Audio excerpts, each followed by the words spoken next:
Мурдагы президент Алмазбек Атамбаев Facebook баракчасы аркылуу кайрылуу жасап, Саймедиреди. Кайрылууда кетирген каталарын мойнуна алып, ошол эле учурда эч кимди сатпаганын айтып төш какты. Алдыңкы мүнөттөрдө Атамбаевдин жазгандарын талдап өткөн окуяларды эске салалы. Кайрылуусунун башында санаалаштарына ыраазычылык билдирип, Кыргызстандын кызыкчылыгын сатпаганын кабарлады. Мурунку бийликтин тушунда ага жасалма иш козголуп, анын негизинде камалганын да кошумчалай кетти. Бийликте турганда көзүн май баскан Байтур Кыргыздын кызыкчылыгына каршы кылган иштерин көрбөй калган окшойт. Алардын айрымдарын эске сала кетели. 2013 жылы Нарын шаардык соту Крим Төбөл Ажиз Батукаевди айыккы сооруга чалдыкты деп бошотуп жиберген. Чечен улутундагы кылмышкер ким болгон? Кезинде Батукаев Кыргыздын кыйындарын кордоп, айрымдарын өлтүрткөн.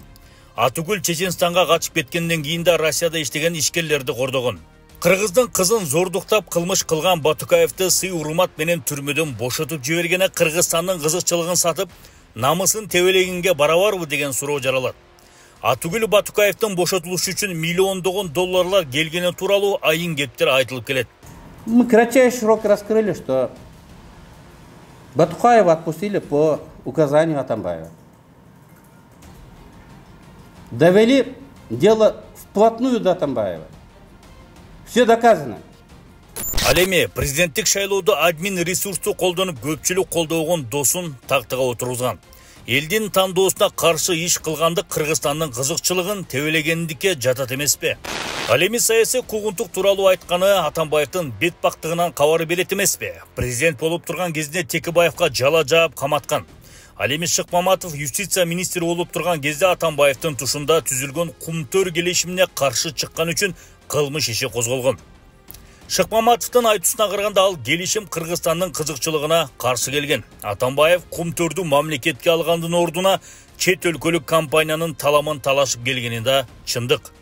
Кыргыздар келип биригип, жанагындай коалиция түзүп, биригип Центерияны басып алалы. Центериядагы 51% добушубуз менен директорлор кеңешин алмаштырып, жетектөөчү Аткинсонду менеджмент менен кошо алмаштырып, андан кийин отуруп жаңы келишимдин үстүнөн иштейли деп атат. Жаңы келишимде Кыргызстандын кызыкчылыгын биз колдойбуз деп атат. Есть такие вопросы, которые на сегодняшний день так или иначе тормозят заключение реструктуризации проекта Кумтөр.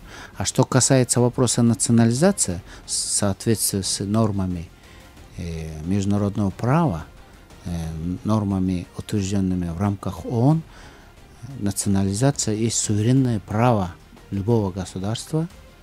Национализация есть суверенное право любого государства.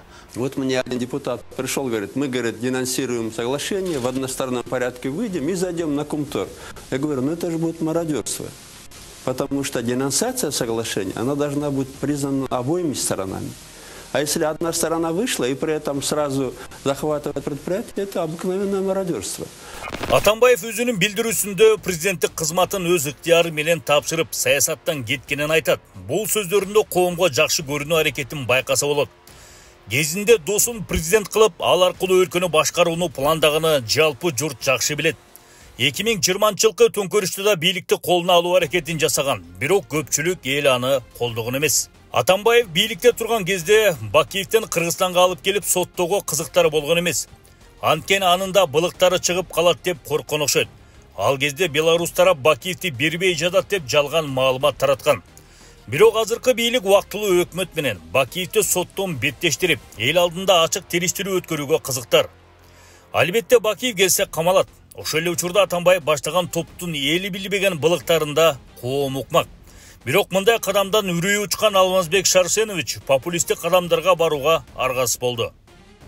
Атамбаев мырза коррупция, адам өлтүрүү жана көптөгөн кылмыштар менен айыптап соттоду деп да даттанды. Бирок бул кылмыштарды кылганы жалганбы? Деги эле Атамбаевдин тушунда жемкорлор, криминалдык топтору сайрандап жүргөнү жалпыга маалым. Кезинде Аида Салянова Атамбаевга кирип, Бишкек жылуулук борборуна сапатсыз көмүрлөрдү кымбат баада алып келишти. Коррупция жытанып турат деп доклад берген үчүн куугунтукталган. Андан соң Салянованын бир тууган инси киши колду болуп өлтүрүлгөн. Ал эми Рим статутун ратификациялап башкы прокуратурага Гаагадагы эл аралык кылмыш сотуна кайрылуу сунушу күлкү келээрлик көрүнүш. Кезинде Атамбаев дал ошо Рим статутун ратификациялоону четке каккан. Эми болсо саясий оюндарды кызытып, өзү каршы болуп келген иштерди сунуштай баштады. Кыргызстандын ички иштерине тышкы күчтөрдүн аралашуусу канчалык туура кадам болот деген суроо жаралат. Президенттик миссиясын аткарып бүткөн Атамбаев кайрадан саясий оюндарга аралашканы бийликти сүйөөрүнөн кабар берет эмеспи? Кыргызстандын кызыкчылыгын саткан эмесмин деген Атамбаев Кой Таш окуясына кылган аракети мамлекеттин кызыкчылыгы мындай турсун өлкөнүн коопсуздугуна коркунуч туудурган.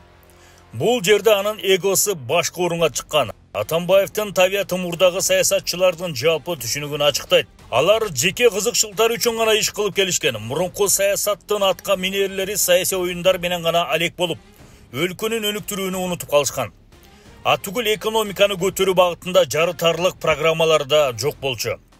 Азыркы бийлик Кыргызстанда өнүккөн өлкөлөрдүн катарынан кошуу аракетин көрүп, ири долбоорлор ишке ашканы турат. Өлкө боюнча курулуш иштери жанданып, жаңы иш орундары пайда болгондуктан бизге келген мигранттардын саны да өстү. Жалпылап айтканда, мурункулар Атамбаевдин кейпинде саясий оюндар менен гана алек болушса, азыркы кыргыз бийлиги экономика жаатына секирик жасоого аракет кылып келет. Айырмасы мына ушунда. Атамбаевдин саясий оюндарына азгырылбай өлкөнү өнүктүрүүгө аракет жасаган азыркы бийликти колдогонго эмне жетсин? Кезинде кылмыштуу жол менен миллиондорду топтогон Атамбаев чет өлкөдө жатып алып дагы бир топ саясий оюндарды кылаары түшүнүктүү. Бирок анын бул аракети суу кечпейт, анткени эл деле түшүнүп калды.